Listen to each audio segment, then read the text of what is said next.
Sr. Presidente, Srs. Ministros, Srs. Deputados, a Sra. Ministra não se cansa de fazer um balanço positivo das medidas de resposta à crise Covid-19 e parece estar muito orgulhosa dos seus números.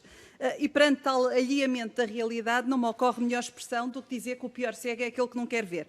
E a Sra. Ministra persiste em não querer ver que as empresas e as pessoas vivem um verdadeiro calvário até conseguirem obter os apoios do Governo. E aqui refiro-me ao excesso de burocracia, sites que não funcionam, legislação em catadupa e muitas vezes contraditória, superposição dos apoios, inexistência de canais de comunicação simples e ágeis, atrasos na atribuição e pagamento dos apoios, atraso na implementação das medidas e, por último, mas não menos importante, é a diferença significativa entre aquilo que é anunciado pelo Governo e as expectativas criadas às pessoas quando anuncia essas medidas e a realidade dos mecanismos de apoio. A par destes problemas que a Sra. Ministra persiste em ignorar, esta semana o Governo deu um sinal político aos portugueses.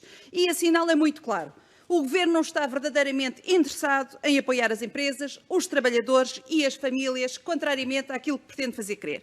A batalha constitucional que o Governo decidiu travar contra a decisão do Parlamento de reforçar os apoios sociais nada tem a ver com a lei travão, nada tem a ver com o aumento de despesa. Aliás, nenhum destes apoios excepcionais que a Sra. Ministra repristinou de 2020 estavam previstos em Orçamento de Estado. Além disso, o Governo, no ano passado, deixou por executar uma verba de 7 mil milhões de euros que estava orçamentada e não foi executada. Por isso, esta justificação que se dá aos portugueses é pouco séria, principalmente porque estamos a falar de reforço de apoios sociais que são absolutamente urgentes e fundamentais para as pessoas.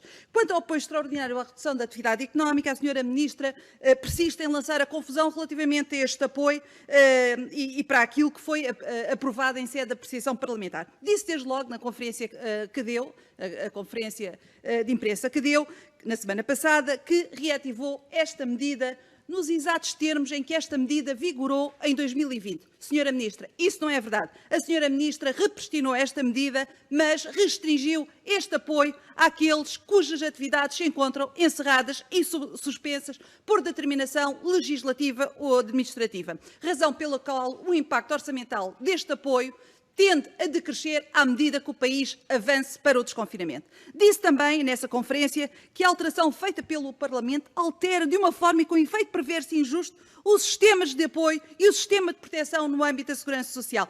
Também isso, Sra. Ministra, não é verdade. A alteração aprovada pelo Parlamento não altera a forma de cálculo deste apoio, que é feita com referência ao valor da remuneração registada como base de incidência contributiva. O que se fez foi apenas alterar e introduzir um dispositivo no sentido de dizer que, para efeitos daquele cálculo, de acordo com aquilo que está previsto na legislação, devem ser considerados os rendimentos oferidos pelo trabalhador em 2019. E aquilo que a Sra. Ministra vem dizer na conferência de imprensa não corresponde àquilo que foi aprovado no Parlamento. O que é perverso e injusto é o Governo ser contra uma alteração que garante uma maior proteção social aos trabalhadores independentes, gerentes e empresários em nome individual, com atividades encerradas por força da pandemia.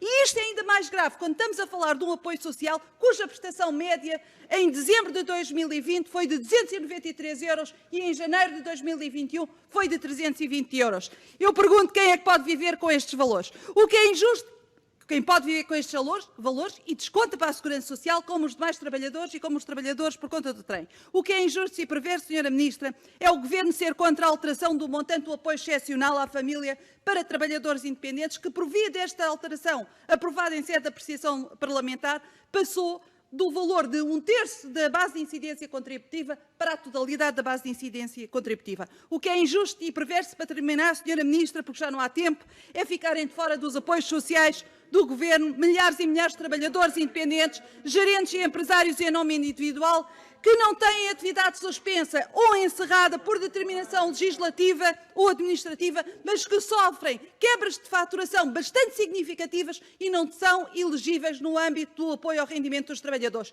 Isto é que é injusto, Sra. Ministra. E o que é injusto e perverso é terem ficado fora do apoio extraordinário à retoma progressiva da atividade os membros dos órgãos estatutários que não tenham trabalhadores a cargo. Isto sim, Sra. Ministra, e para terminar, é injusto e perverso. Obrigada.